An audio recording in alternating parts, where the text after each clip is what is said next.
Good evening. Thank you for joining AARP's presentation on shielding yourself from scam scares.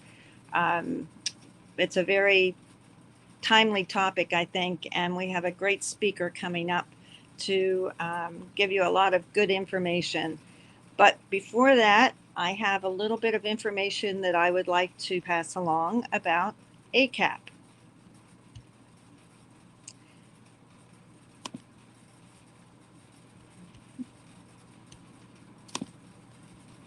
So,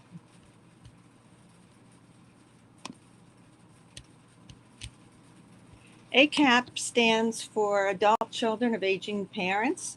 It's a collaboration of local chapters across a growing geographic footprint. AARP was begun in North Carolina, now has local chapters in North Carolina and Pennsylvania, and is growing nationally. AARP offers educational programs each month, and although specifically designed for adult children of aging parents, these programs are open to everyone. Typically, AARP programs are in person. However, during COVID, we're offering the educational programs online. Recently, all of the chapters agreed, together with our national leadership, that we will collaborate on our programming. So if you're on one of our databases, you'll still get monthly reminders and still sign in to the presentation each month through Zoom or through YouTube Live. We definitely are looking forward to being able to be together again in person when it's safe.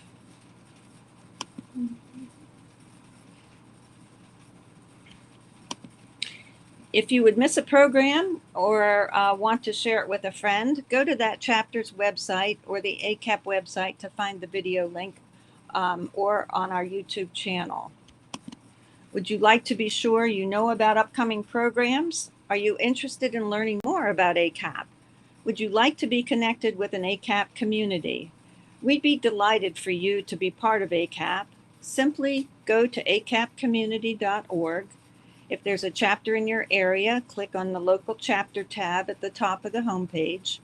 Click on your chapter in the drop-down list. Once in the chapter site, click on Contact Us. Give us your contact info and let us know that you'd like to sign up for evites about upcoming programs.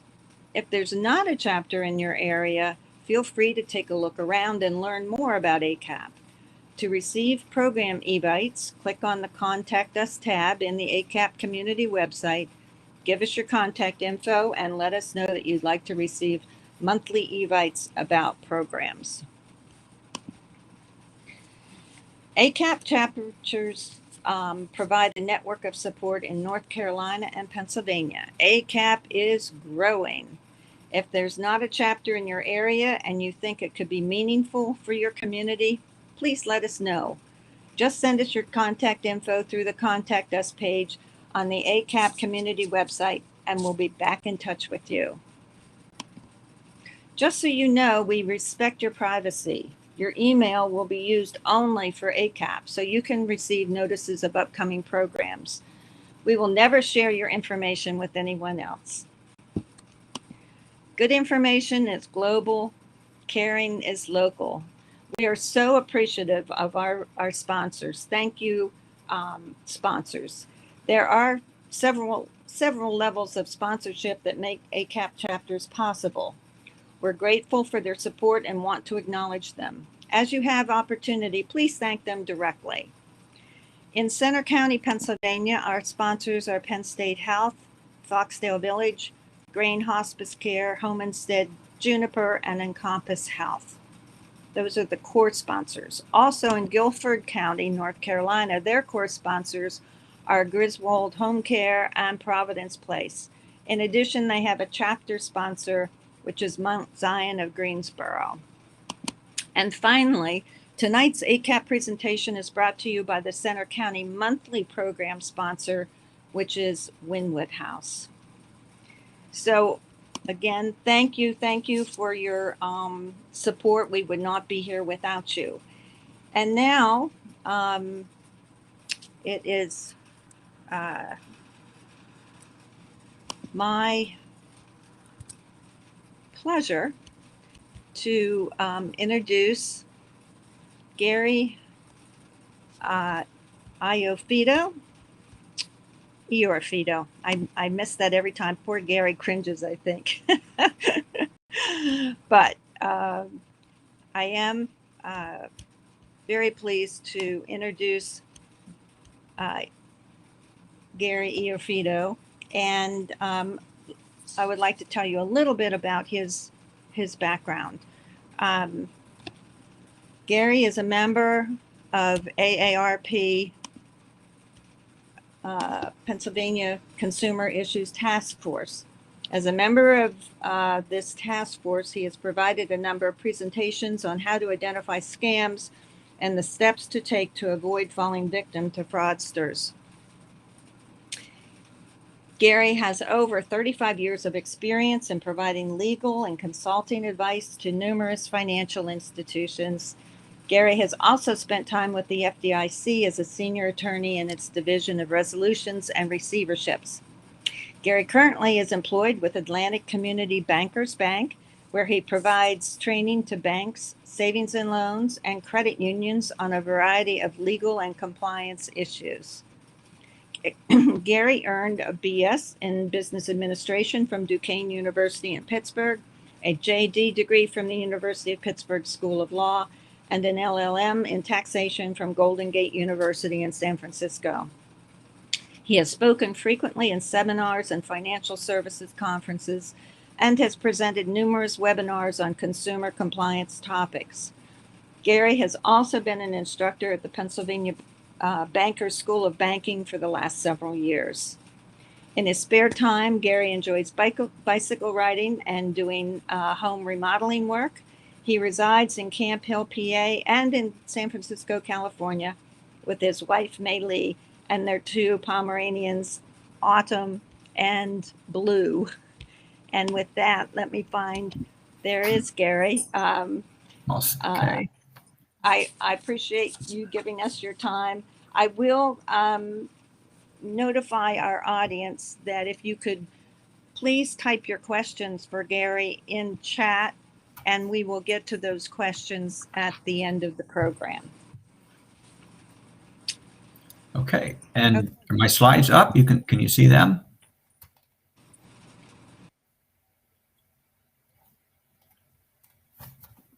Or, whoop, I think I need to do something here.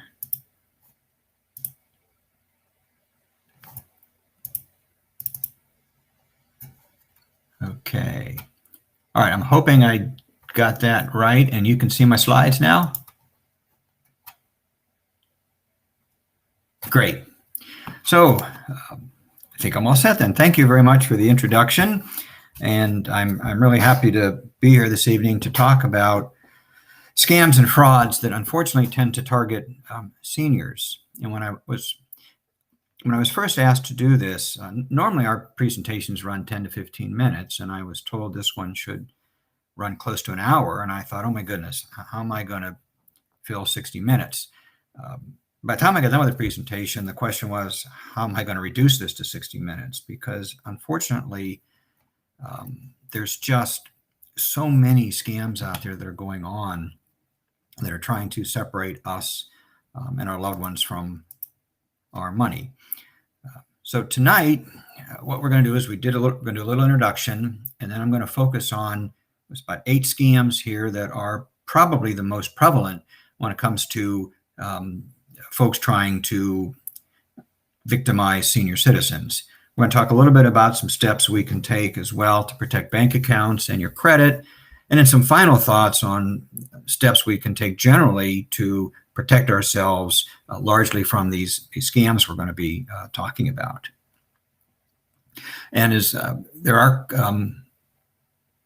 questions, if you'd like to present questions or even submit something that's happened to you, feel free to use the chat box, and time permitting, we'll take as many as we can at the end.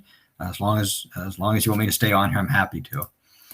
So at our kind of slogan at the AARP task force is, if you can spot a scam, you can stop a scam. And when I first heard that, I thought, I'm not sure what that means. But as I got to work with the task force, I get it. Our key here is to educate. So if you can so many of these scammers rely on scare tactics and pressure, and they try and use that to force you into making snap decisions. So our goal is to educate you on how they work, what type of tactics they use, so that you'll be better armed with knowledge of how they operate and hopefully avoid being a victim of some of these scams. So again, we say if you can spot a scam, you can stop a scam. And our goal is to, hopefully by the end of this evening, give you some tools to be able to spot these scams when they come through. So before I jump in, I'm going to apologize. I've got a very bad chair. I'm going to have to try and sit very still. Some statistics I got from the Federal Trade Commission, and at the end there's some links to all of these if you want to go look at their reports. But for some reason, seniors tend, they were the least likely age group to report losing money. Seniors don't like to report losing money.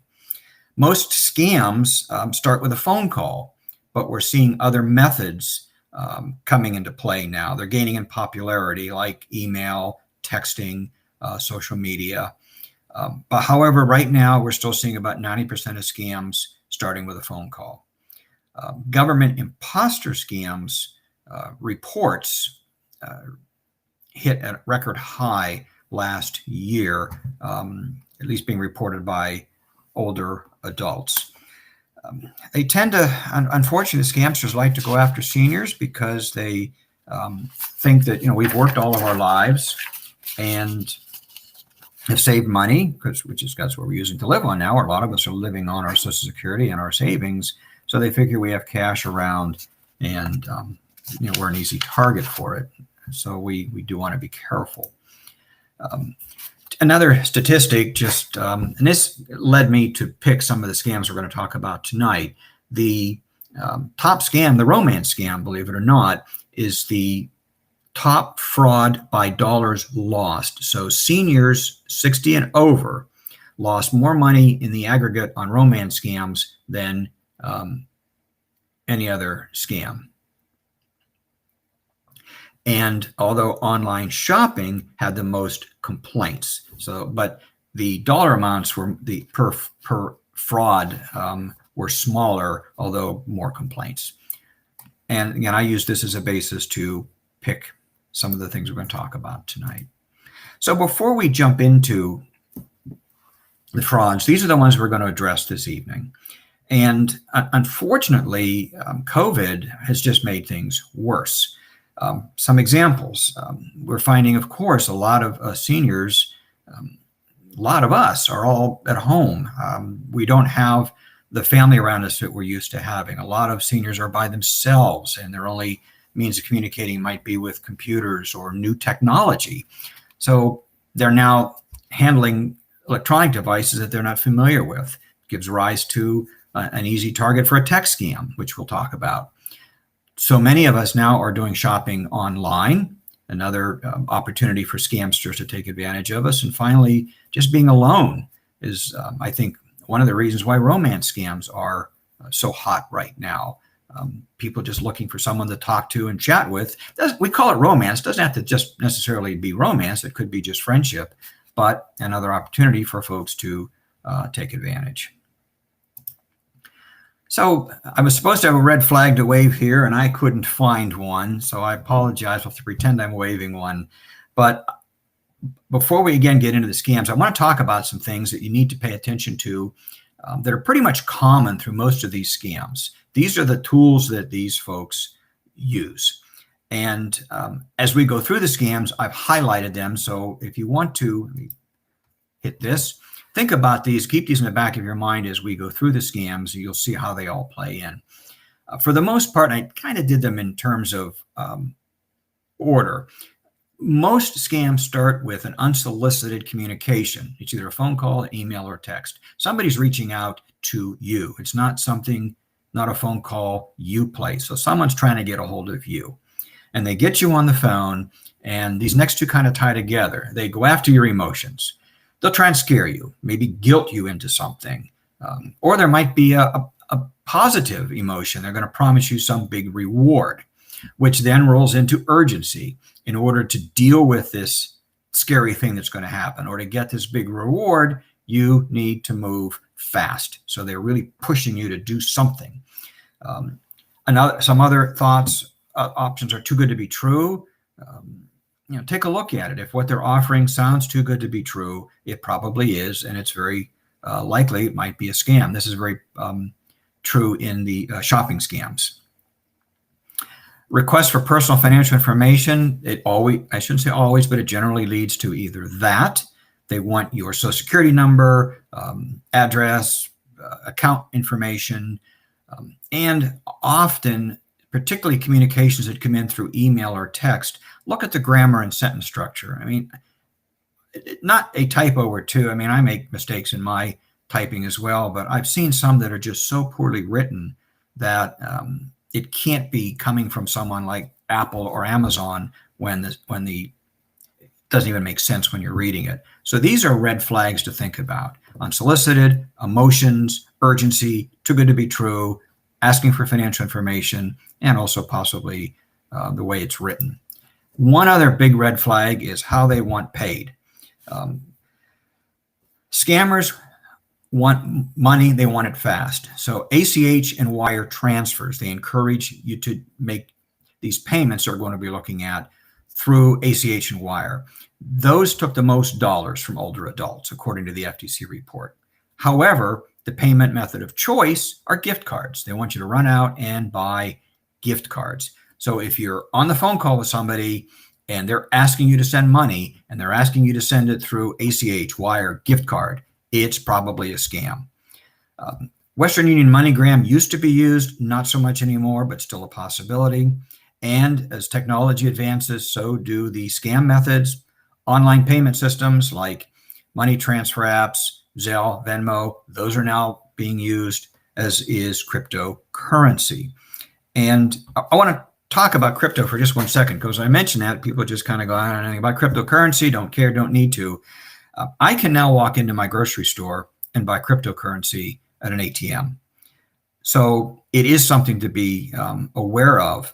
And these scamsters are very patient. They're very helpful in explaining to you how to use a Zelle app or a Venmo app, or how to go to the grocery store and buy cryptocurrency. They'll take all the time in the world with you if they think at the end there's going to be a payday for them. So let's talk about some of the scams.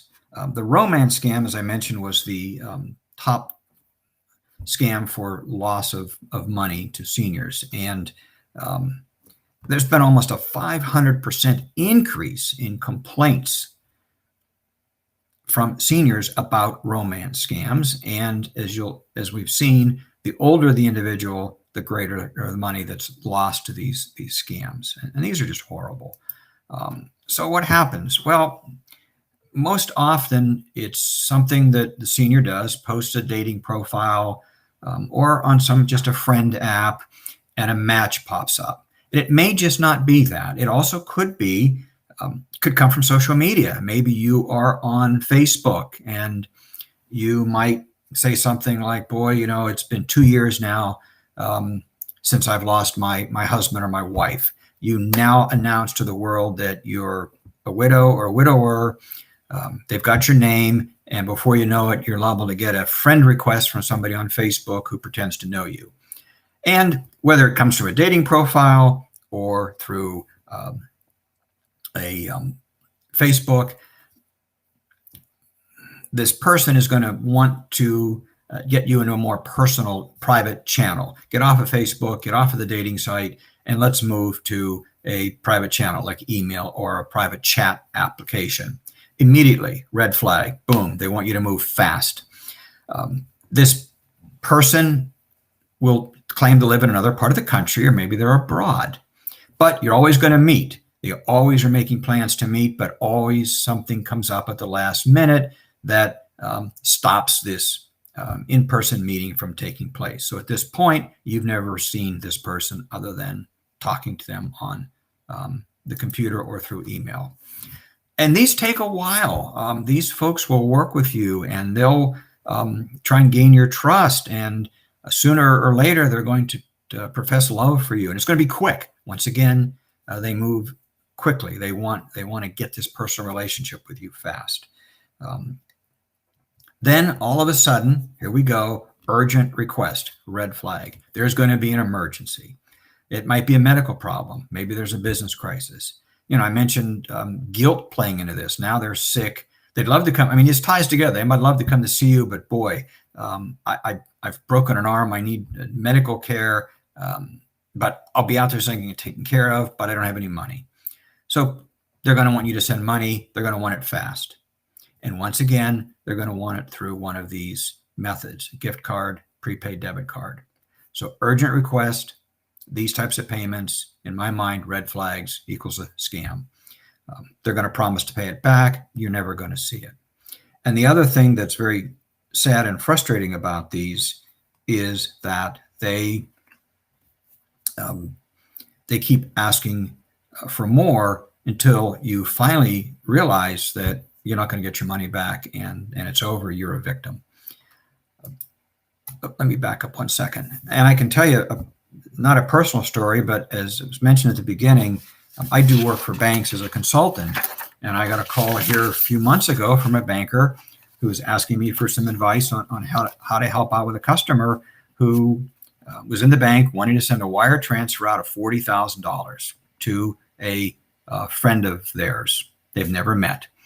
And the teller, customer service rep, realized this probably was a scam, tried to explain it to her. The customer was livid. She was really upset, wants to send the money. Long story short, 2 hours later, bringing in law enforcement, bringing in the bank manager, bringing in her son, finally convinced her to not send the $40,000. The sad part of this story is she had already sent him $40,000 via check, and she's out that money. She's not going to get it back. But it took hours to. These people are that good. It took hours to explain to her that this gentleman that she was online with was not a good person. Grandparent scams, another very unfortunately popular scam. You'll get a frantic call from someone. It may be a grandchild. It doesn't have to be, but say a grandchild in this case, or possibly somebody pretending to be calling on your grandchild's behalf. Very often a call comes late at night because it's easier to get people confused. I know that if the phone rings at my house at 2 a.m, it's going to take me a half an hour before I can clear my head. So all of a sudden it's a frantic call. Someone's in trouble. It's a grandchild, for example. They've been in an accident. They need money right away, immediately need money. Please send it by gift card, prepaid card, or wire through Western Union. Oh, again, red flags, frantic call, immediate need, prepaid cards, and playing to your emotions again. Some other kind of red flags here. They'll beg you, don't tell anyone. Please don't tell my parents. They didn't know I had the car. I shouldn't be out driving. They didn't want me to go on this vacation. Here I am in trouble. I'm in jail. Please don't tell my parents. Send bail money. Once again, appealing to your emotion. They may have some personal information because, again, everything's on social media. So if you post anything, they may already have your grandchild's name, maybe other grandchildren's name. They may know where this child is on vacation because the child has posted, who they're traveling with. So they might call up and say, Mary's here with me, Joe's here with me, I'm in trouble, we're all in trouble. So playing on your emotions again. 91,000 reports of these types of scams through in 5 years. Again, a personal story. It's my wife, actually, a friend of hers, got this call. Their son was, it was a granddaughter in Mexico, I think, in trouble. I think accident or in jail. I can't remember which. Please, Grandpa, don't tell my parents.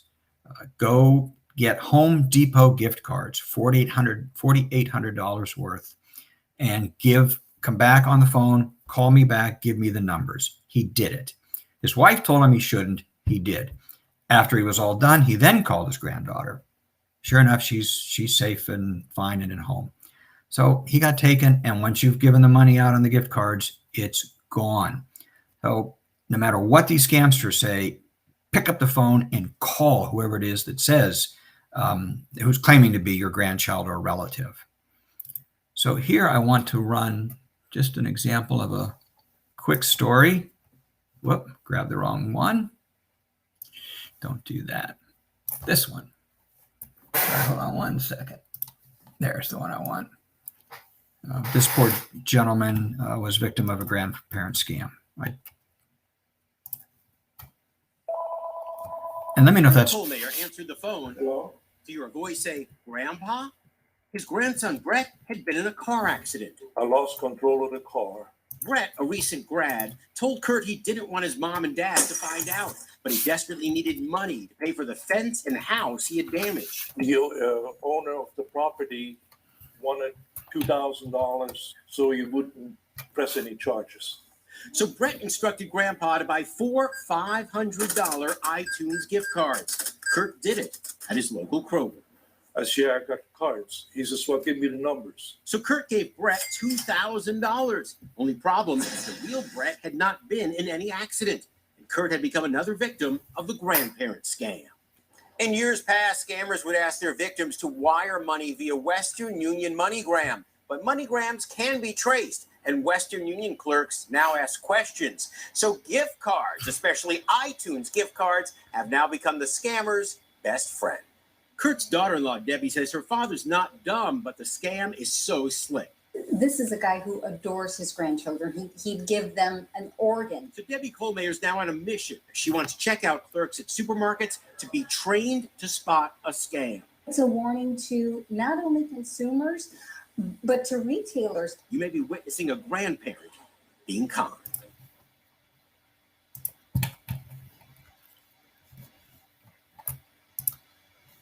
So I show you that because just to reinforce it's happening. And if you look at the red flags in here, there was an urgent accident. He adores his grandson, playing on the emotion. They asked for gift cards. Please don't tell my parents. So all of the red flags are hit on that one. The IRS. Is the IRS really calling? This, unfortunately, I think I get this call. It sort of stopped, but I was getting this call probably once a week. And you know, it's a good one in terms of getting people rattled. I still get nervous when the IRS sends me a letter or calls me. And I know I've paid all my taxes and I shouldn't be in trouble, but and I heard a joke once that said, what does IRS stand for? It stands for It's Real Scary. So once again, the red flags. It's usually a phone call, and they're insisting you have an unpaid tax bill. So the first warning here is the IRS doesn't call. They send letters after letters after letters. So if it's a call, they claim to be the IRS, right away it's a scam, unless you've received a half a dozen letters and you've ignored them. They may know some stuff about you again. They may know a bit about your social security number. And once again, they want immediate payment of this unpaid tax bill, or they're going to call the police. You're going to be arrested. Okay. The IRS doesn't have you arrested ever, and they never demand immediate payment. If you can't pay, there are options that they can work with you. And again, any request for money from the IRS generally starts with a letter. So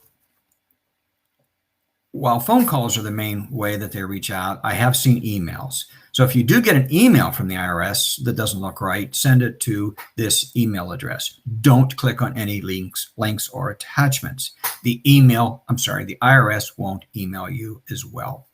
And there's a twist on this scam. It's good news. The IRS calls to tell you they discovered a mistake. You're getting a refund. All you have to do is give me your social security number, give me your bank account information, so you'll get the refund quickly. Once again, playing on your emotion, hurry up, do it quick. The IRS doesn't call you with refunds either. If they discovered a mistake and you're entitled to a refund, you're going to get a letter. They'll tell you that, and they'll either send you a check, or if you paid electronically, they'll go ahead and put it in your bank account. You don't need to give them any information whatsoever to collect that. Social Security scams is, it's funny. I was getting ready for this. My phone rings literally 4 o'clock today. It's the Social Security scam. So that's back. I seem to be back on their radar, and it's always the same. It's a fake Social Security person calling. There's always a warning, usually telling you either your your Social Security number has been tied to some criminal activity, or for some reason your Social Security number is going to be suspended. It's a robocall telling you to call them back. That's exactly what I got. Call us back right away. There's going to be loss of benefits, all these emotions again, arrest, loss of benefits. You've got to pay us some sort of a fine, what have you, again, using these red flag types of payments. This is really scary for someone. I mean, for a lot of us relying on Social Security as a main means of our support these days, to get a call saying you may not get your Social Security next month or ever is frightening, but it is a scam. This is not how Social Security works either. They will send you letters. So they may ask you for your Social Security number. That way they can confirm it. They're just going to steal your number. Maybe they'll try and even squeeze a fee out of you by saying, well, we'll reissue a new Social Security card, but it'll cost you money. Just like the IRS scam, it could be a good news call. There's a cost of living increase to your benefits, and all you have to do is give us this personal information and we'll make sure you get your increase. Now, again, if we're aware of things, we know Social Security cost of living increase comes out in January. You're not going to get a call in July saying there's a cost of living increase. And again, you're not going to get a call from Social Security Administration. You will get a letter, or if you've agreed to it, they may send you a text. And if you owe them money, once again, you'll get a letter. I owed them some money one year because I made more than I was allowed to. I got a letter and they told me what I had to do to pay it back. So you're not going to get calls from the Social Security Administration. And let me see if I can do this better this time. Here we go. This is the one this is not, I found this online here a while ago, but this is the exact call I just got a couple of minutes ago. Agencies to suspend your Social Security number on an immediate basis, as we have received suspicious trails of information in your name. The moment you receive this message, I need you to get back to me on my department division toll-free number that is 1-888-952-5554. I repeat, 1-888-952-5554. Verify the last 4 digits of your Social Security number when you call to better assist you with this issue. Now, if I don't hear a call from you, we will have to issue an arrest warrant under your name and get you arrested. So get back to me as soon as possible. Thank you. So there you heard it again. All the scare tactics, suspension of your benefits, call immediately, and if you don't, you're going to be arrested. None of which the Social Security Administration will do. And I have another video I want to, rather than me talk, I'm going to take a break, and I'm going to let this video explain the next one, which is a tech support scam. Just a short video. Tech support cons typically start in one of 2 ways: an unsolicited phone call or a pop-up warning on your computer or device. These scammers pretend to be connected with a brand name like Microsoft, Apple, or McAfee and say that there's a problem or virus on your computer that needs to be fixed. Whoop. Sorry about that. But those companies won't contact you out of the blue about your computer. The con artist will request remote access to your device in order to run phony diagnostic tests. Don't engage with this type of request. If you do, they will pretend to have found a virus that will damage your computer and pressure you to pay hundreds of dollars for repairs you don't need, asking for a credit card number or requesting payment by gift card or money transfer. Your best plan of action is to shut down your device and don't respond. If you think something may be wrong with your computer, turn to a company you trust and have it checked out. For more scam prevention tips, go to AARP. And get my slides here going. Okay, what were the red flags here? Well, it was an unsolicited phone call. In this case, it was a pop-up. You're going to lose your data, freeze your computer, and they want money again by these red flag type payments. So what do you do? Well, I'll tell you what I've done. First of all, my data is backed up to a separate hard drive. So if my computer does crash or I do get a virus, I'm not going to lose my data. I would strongly recommend that. I think you can buy a backup drive now for $100, $150. Have someone help you configure it. Mine backs up automatically. So that fear is gone. Also, put a good antivirus on your computer. I have one. And as a matter of fact, I feel like I'm a magnet for these. These are real. I had this happen to me the other day. I typed a web link in wrong. It was just a typo. Next thing you know, all those pop-ups that you saw just appeared on my computer. And I did exactly what that lady said. I shut my computer down completely, didn't pay attention to anything, turned it back on again, ran my antivirus, no virus whatsoever, no problems whatsoever. It was a scam. There's also a lot of fake bank calls going on nowadays. And unfortunately, they're coming in all different forms. I said here email or text, but it can also be a phone call. I'm seeing more emails and text right now that say something is wrong. It's an urgent warning. There's a problem with your account. And they'll either ask you to call a customer service line where they're going to really push you hard for money, or the ones I've seen more common, there's a link here. Click on this link and go here to verify your banking information. It's a trap, and they're either going to steal your information or put a virus on your computer or both. And again, all of these are unsolicited.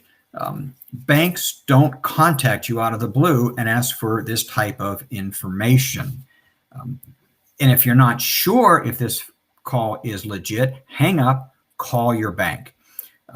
I've done that myself. We've received these texts and emails, and I'll pick up the phone and call the bank and say, did you get a hold of me? No, it's a scam. They also try and build your trust by, they may have some personal details about you, where you work, your social security number. Unfortunately, a lot of this is, again, on social media, or these folks are out there hacking into other sites, and they obtained your information from some other place where they stole data. So they may have something, but your bank isn't going to call you out of the blue. So ignore it, hang up, and again, if you're concerned, call your bank. I think I have two more videos. One video here real quick. This gentleman. The Bank of America identification came up on my phone. David Barnett thought it was a real Bank of America employee calling to warn him. He said there was somebody in Georgia trying to make a withdrawal from my account for a large sum of money. The man said David had better act fast to stop the withdrawal. It sounded so real. In this day and age, it would be totally understandable. There's fraud. It's rampant. The man told him the best way to safeguard his money was to move it temporarily to another bank. He walked me through the process, which I thought was very nice. The man told him to use the Zelle payment app to transfer his money to Chase Bank. As I was doing it, there was a little voice that said, this seems very unorthodox to me. Why would I be transferring money into another account? But I suspended my disbelief and I made the transfer. As soon as the app whisked his money away, the awful realization sank in. He had been duped. In the guise of helping me, he was defrauding me. I felt like, boy, how could I have been taken like that? David contacted Bank of America, but too late to stop his money from landing in the imposter's account. Unfortunately, this was a large sum of money, and I kissed the money goodbye. Bank of America tells 7 on your side money transfers happen instantly. The bank can try to stop them, but, quote, there is no guarantee because the scammer takes the money as soon as it's sent. However, so again, a couple things here, red flags. He had to act fast. So they try to get him off guard. They use Zelle, a third-party app to move money. And even he said it seemed unorthodox, but I believed them. The good news, I didn't take the whole video through. Bank of America gave him his money back, which is unusual. A lot of folks, if you're in a situation like this, they've lost their money. It's gone. Some other ones I want to go through just kind of quickly. Prizes and sweepstakes. These are old and they've been out there for quite a while. Again, unsolicited call. These are happy emotions. You won a big contest. You won a lot of money. There's only one catch. You're going to have to pay some sort of a fee or a tax, Once again, wire, gift cards, or just give us your bank account information and we'll just take it out there. And if you do it once, they're going to keep coming back. And there's always going to be a reason why it didn't get transferred. They miscalculated the tax. They need more money. And they'll just keep coming at you until you finally quit dealing with them. They may, threaten to harm you if you report them to the authorities. Again, a couple of things to think about here is you can't win a legitimate lottery if you didn't buy a ticket. So once again, unsolicited phone call about a lottery for which you didn't buy a ticket is going to be a scam, especially if they're asking you for money. So if you didn't buy a ticket, you can't win. Also, legitimate lotteries never ask for money before you can collect. So again, those are things to keep in mind when these calls come through. This one kind of rattled me a bit because it's really off. It's one of the more awful ones, if that's a good way to say it. A money mule to help launder illegal cash funds. Seniors are being used now.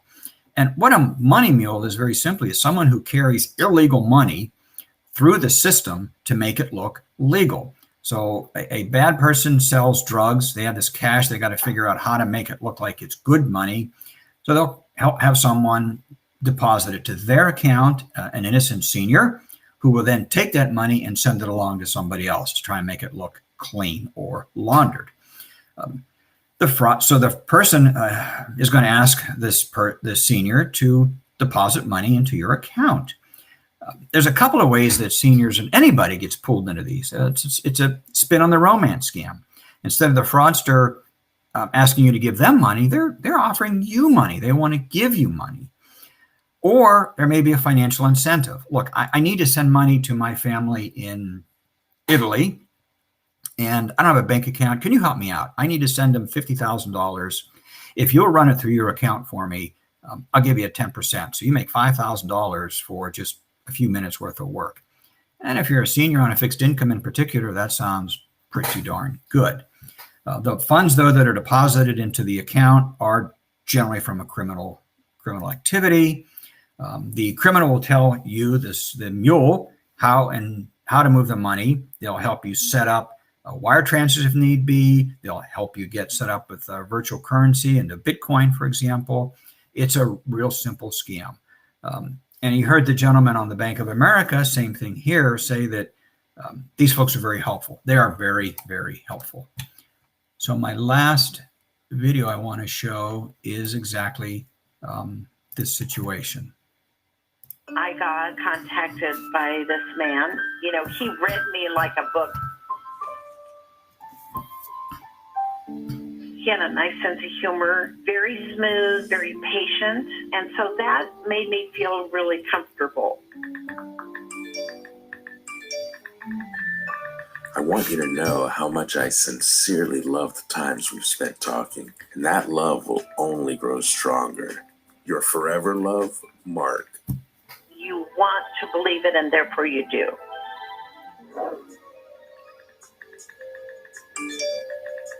He asked me if I would be willing to be the recipient of donations for the orphanage. If I can say yes and help somebody, I'm on it.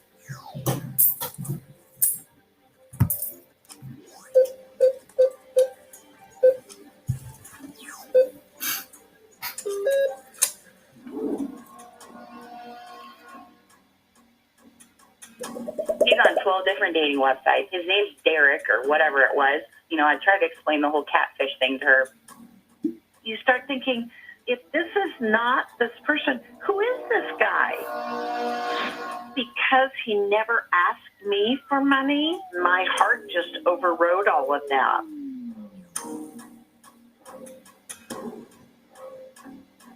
My mom can't operate her iPhone. So the fact that my mom was figuring out how to launder money through a machine at the gas station is mind-boggling to me.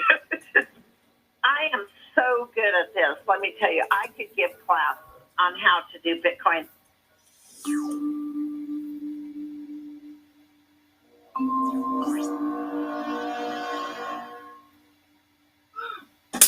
I changed my emails. I blocked all the calls that come in on those numbers. I cut them off and ended it. So I show you these because these really are happening. It's just not some theory. And you heard how he was very patient with her and showed her how to buy cryptocurrency, even though she couldn't program an iPhone. That was the video. Okay. Some other ones I just want to touch on quickly. The fake business scam. We've received this one as well. We get it from Amazon every now and then. There's a problem with our account or our order. They're going to lock our account. So we've got to log onto a site and verify our account information. I just recommend if this sounds like it might be legit, don't deal with it in this email that you received or this text. Delete it, call Amazon, or go to your Amazon website and check it out yourself. That's what we do.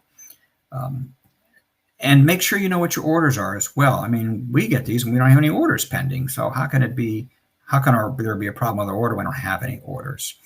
So again, don't be rushed into something. Call the company, go online, check it out. Education, education, education, if there's only one thing. These two are, again, kind of oldies, but they've been around a while. Fake debt collectors threatening lawsuits or arrest if you don't pay. And if you're aware of where you stand with your bills, you'll know whether or not you're delinquent on anything. And it's possible, both in here and on the utility scam as well, you're going to get a call saying you're overdue. You better pay. We're going to shut off your shut off your service.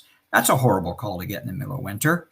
But on both of these, the advice would be the same. Don't pay attention to the phone call. Make sure you're aware of your bills and make sure you know you've paid them. And it's possible that a check got lost in the mail or something. So call the utility, call your creditor, find out if it's legit. That's all you need to do. Pick up the phone, call your electric company. And the other thing I will tell you about utilities, they're not going to shut you off in the dead of winter because you missed a payment. You'll get many, many notices. So all you need to do is ignore this, pick up the phone, call. And again, they're going to ask for money by, I should have this in red, the wire transfer, gift cards, all those suspicious ways. Why would you pay your electric bill with a gift card? So obviously a scam. Online shopping scams, we talked about becoming very hot. And the big issues here, this is a tough one because generally what's happening here is, unlike all the other scams we've talked about, this is something that you've normally initiated or I've initiated. I'm looking to buy something, so I go online and I start shopping. And it's tough because some of these stores are fake, but maybe they look like a real retailer, or maybe they don't look like a real company, but they are giving you a deal on a purchase. My best advice here is be careful. If you do, some of these you'll either get junk or you won't. If it's such a good deal, it'll be junk, or you won't get it at all. And worse yet, there may be malware in these phony sites. It could infect your device, your computer. It could steal your information. So be very careful when you go on these sites and you're looking for something. Go to a reputable retailer, someone whose website you know. What are some red flags here? Bargain basement prices, shoddy website design, promises of hard to get commodity, or limited or suspicious contact options. There's no phone number, no address, just an email. A couple of examples, again, happened to me. The other day, I was looking to buy some software, and the price that I was seeing was anywhere from $100 and $125 for this package. Up pops a company that says they'll sell it to me for $29.95. I was really tempted. That's pretty cheap. I did some research, all kinds of bad reviews of this company. They're a scam. You won't get they'll take your money. They won't get back to you. So take a few minutes and research the website. There's a lot of information out there. Another one, I wanted to buy a particular item here about a year or so ago. Couldn't find it anywhere. Everybody was out thanks to COVID. I stumbled across a website. Not only were they had unlimited supply of this product, it was at a fabulous price, but it seemed too good to be true because nobody had these items. I called the manufacturer and they told me right up front, it's a scam. But we're aware of that. We're trying to get them shut down. So if it looks too good to be true, it probably is. Do your homework, do your research. And in just a quick, the problem with these scams is they're coming as fast as we can identify them. And the scamsters are always a step ahead. This is what they do for a living, which is frustrating.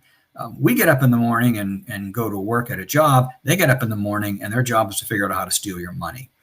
COVID alone has triggered all kinds of scams. And I'm sure you've seen all of these. I'm not going to read them all to you, but I mean, there were scams about getting up in an advanced spot on the line for vaccines, scams to get masks, and all kinds of things going on that maybe they're stealing your credit card information, maybe they're stealing your money. So you have to pay attention to the headlines. You need to know what's going on out there, and that'll help you identify what the next hot scam is going to be, because that's how they do it. Where are people going to be going next for something? Boy, they're going to need these antibody tests. Okay, we're going to sell them. We're going to sell fake ones.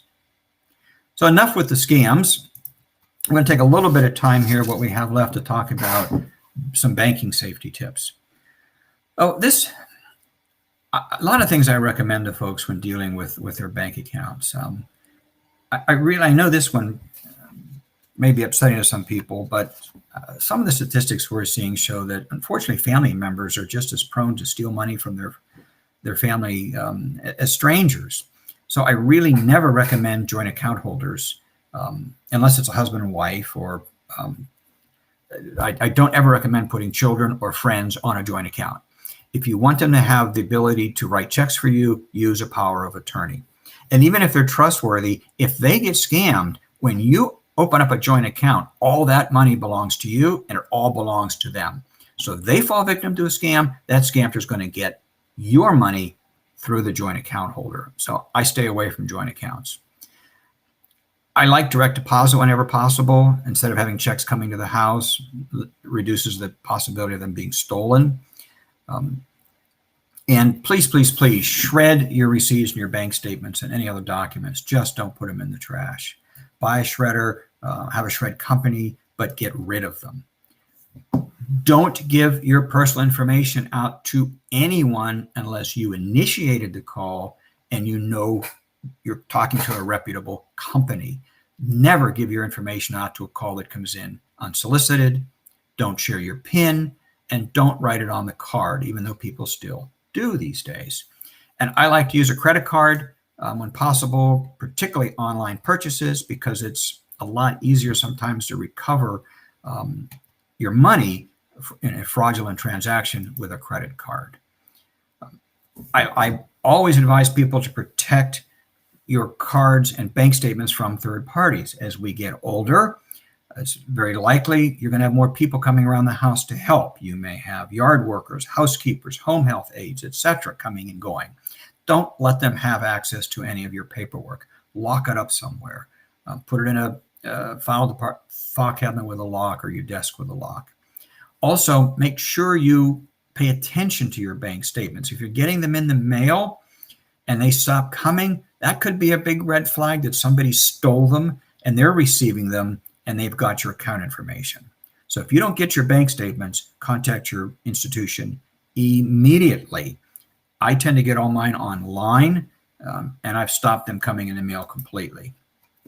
Another big tip that I'm not sure people are aware of is not only do you want to get your statements, you need to review them quickly, because there are a number of rules out there that might help you limit your losses if an unauthorized transaction takes place in your checking or savings account or your credit card. But it has to be reported to your bank or credit card company, and it has to be reported quickly so they can act on it. So read your statements. If you see something that doesn't make sense, call your bank immediately. And it doesn't hurt to read your bank's account agreement to learn what they require in terms of notifying them of problems. Some additional things that we've done. I have what's called informed delivery. You can sign up for it here. It sends you a daily email with pictures of your mail that's going to arrive that day. That way you know something's coming. And if you go to your mailbox and it's not there, that might be a red flag. Now, sometimes it's off a day or two, but if you're supposed to get a bank statement and it says it's coming today, and today is what, Tuesday, and if it isn't here by Thursday, I'd be calling my bank wondering what the heck's going on. I use some mobile banking apps with alerts. I've got one credit card that anytime I make a purchase, I get a notification that there's a charge on that account. That way I'll know if somebody is using my credit card without my authorization. Credit reports. This deals with mostly credit at this point, but you want to check your credit reports regularly to make sure they're accurate, because if someone is using your name to open up fraudulent accounts, it's going to show up on your credit report. And you are now entitled to receive a free copy of your report from each of the 3 credit reporting agencies once a year. And you can sign up for it there. And they're going to ask you some personal information there, but it's legitimate. And what I'm suggesting is order them at different times. So if you order one from company A and then 4 months later company B and 4 months later company C, then you're getting a credit report every 4 months instead of 3 of them all at one time. So you can check more frequently. Also, Equifax has a program that if you create a My Equifax account, which is free, you can get 6 a year. And right now, all 3 of them are giving free reports through April 2022. So if you haven't done it already, I would immediately sign up for free credit reports. One other item I want to talk about are credit freezes and fraud alerts. You can put a credit freeze on your credit report. And that means nobody, not even you, can access your credit report unless you release the freeze. It's like putting it in a safe and you've got the combination. A fraud alert, not quite as secure, but it puts a big note on your credit report that says before anybody can get new credit based on this credit report, the creditor has to call you to make sure it's really you sitting in front of them. These are both free and they're very easy to do. To freeze your credit, you have to contact each credit bureau and give them some certain personal information. If you want to apply for new credit, you have to lift the freeze temporarily. And then when you're done, you can put it back in place. It's free to lift and it's free to put it back in place. So it's rather simple. A fraud alert is easy to place. You only need to contact one credit bureau. They'll contact the other 2 for you. And just a real quick review of the fraud alerts. Most of us are going to deal with a temporary fraud alert. It's good for a year, so you have to renew it every year. If you're active duty service, there's a active duty alert. The extended fraud alert is good for 7 years, but only if you are an identity theft victim. So again, the most of us, I think, would probably fall under the temporary. So what's best? It depends. A fraud alert means your credit's open. You don't have to worry about lifting the alert before applying for credit and then freezing it again. It's simple. The creditor just has to contact you and verify identity before they can use your credit report. However, it's only good for 1 year, so you have to remember to renew it. A freeze is more restrictive. It's very secure. It lasts until you remove it, but you have to remember to remove it before applying for credit, so it could be a little bit of a hassle. My wife and I have done the freeze. Here's the information you would need to contact either for a freeze or an alert. And just some final thoughts. As I mentioned at the outset, education is probably the most important thing you can do to protect yourself and your parents. There's some links below to our website, AARP, the Federal Trade Commission, our Fraud Watch Network through AARP. The information, there's so much information out there on the types of scams that you're facing. Please be careful with your social media. I mean, if you post, like I said earlier, that you're celebrating your spouse's 2-year death anniversary, you've now told everybody you're a widow or a widower. If you tell people if your grandson says he's in Mexico, he's just told the world. If you're giving your parents new devices, particularly because of COVID, make sure they understand the basics of how to use them and to call you if there's any problem whatsoever and what links not to click on. And in line with that communication, again, for parents, or even spouses. My wife and I talk all the time about it. If there's a problem, she calls me. I'm not sure this is legit. Can you take a look at it? Please communicate to your parents the scams that are out there, the scams that could be facing, and make certain they are comfortable enough calling you if they think something's not right before they fall victim. And pay attention to your bank statements. Watch for unusual payments. Watch for debit or credit card activity that's out of the ordinary. A lot of seniors don't like to use debit cards, don't use ATMs. If you start seeing ATM withdrawals, that could be a problem. And most financial institutions will send parents duplicate statements to you if your parents okay it. Make sure, as I mentioned earlier, you're working with trusted people, and do your research. Information on scams is available everywhere. There's the AARP website, FTC, and the FBI Center. Or just go old-fashioned Google or Yahoo. One last story about ourselves. My wife wanted a Pomeranian puppy really, really bad. I wanted a German Shepherd. She came down one day. By the way, we have 2 Pomeranians now. She came down one day and said, I found the perfect dog. This is what I want. I looked at it and I said, something's not right. I don't like the email doesn't make any sense. The English is bad. The grammar is bad. I think it's a scam. She got really mad at me because she said, I'm just doing that to stand in her way of getting this beautiful Pomeranian puppy. She's emailing this person back and forth. In the meantime, I'm researching it. I went on to Google. I typed in puppy scam. I got 100 hits on puppy scams. I even found the picture of this dog on a half a dozen other websites. It was a scam. Now, the other red flag on this one was we were living in Philadelphia at the time. He led us to believe the dog was in Baltimore. So it was an easy drive for us. So we said, well, if this is legit, we'll come down and look at the dog. Oh, did I say Baltimore? Oh, I'm sorry. I meant it's actually in Kentucky right now. It's on its way to Baltimore, but there's a fee. So all those red flags, we had to pay money, dog wasn't available, bad grammar. We did not get that puppy. AARP has the Fraud Watch Network. A couple of things you can do here. If you use this top link, you can get all kinds of information, up-to-date information about scams and frauds that are out there. And if you want to, you can sign up for a watchdog alert by texting FWN to 50757, or by going to the second link here and providing your email. And you'll get information on the latest scam. So it's one way to stay on top of what's happening. And the last thing I think I have here is report it. Please report it. We already saw that older adults tend not to report it. There's all kinds of people to call if you think you've been scammed, or even if you haven't been scammed and you want to report it.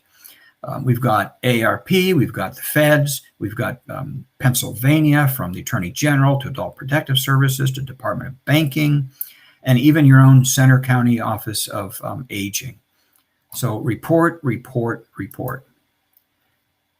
And if there's anything that you'd like to learn from us, this is our district manager's email address and phone number. You can contact him. If you have questions for me, he'll certainly route them through.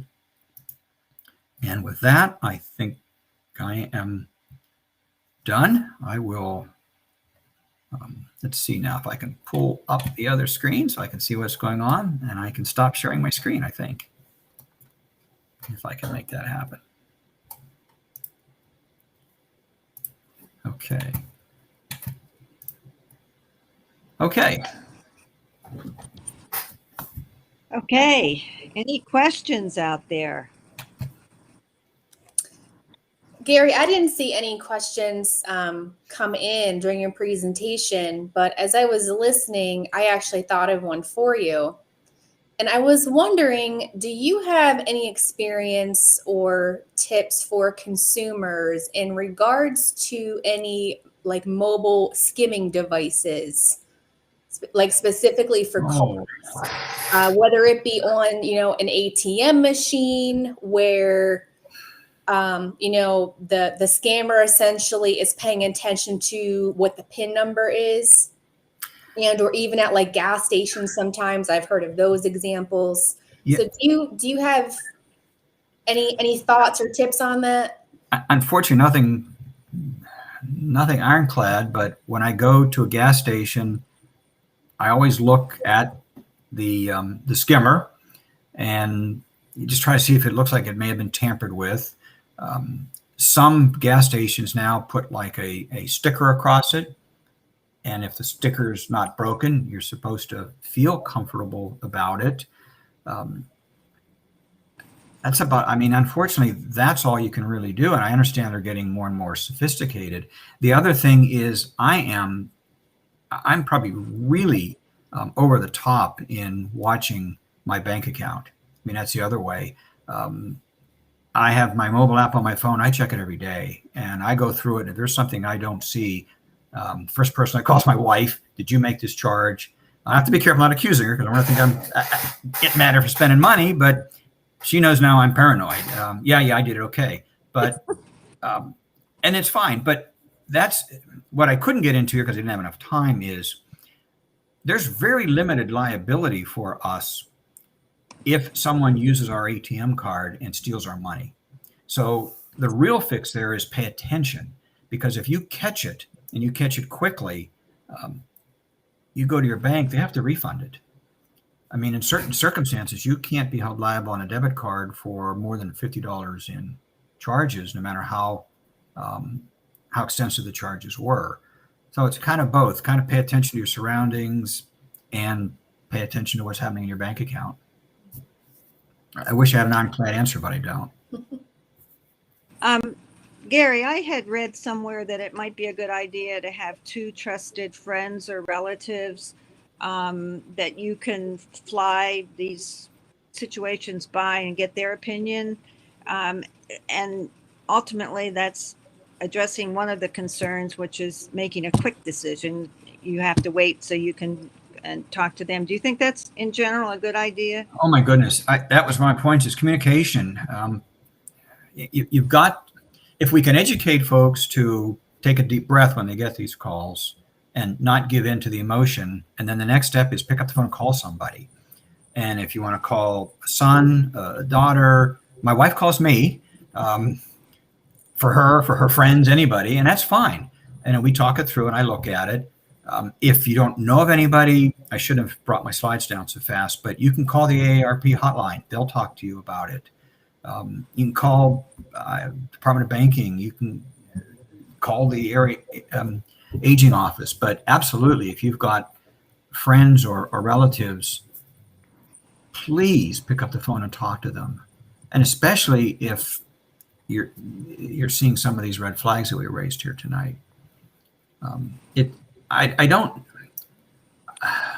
know why people don't. I don't know if they're embarrassed or if they just get caught up in the emotion, but take the 5 minutes and place a phone call, talk to a friend. And then if it's legit, I mean, on the grandparent scam, call the child that's allegedly the one calling you. It takes five seconds to make that call and saves you, in our friend's case, close to $5,000 he lost. Wow.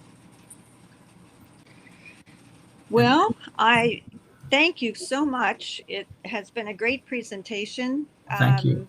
I do want my audience out there to, if you stay tuned just for another minute, I want to show you some of the upcoming programs that we have coming. And I will bring that up right now. Thank you, Gary. Okay, thank you. Thank you.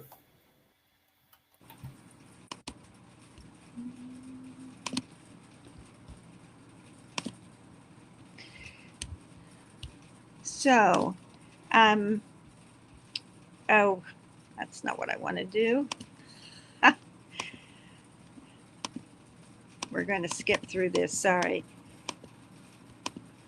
Technology is a bit challenging.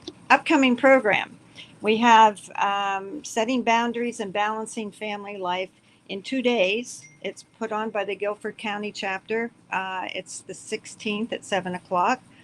Note that programs could be on different days and or times depending on which chapter is doing the presenting. So for those of you who have joined us for tonight's program, we hope you found the information to be helpful.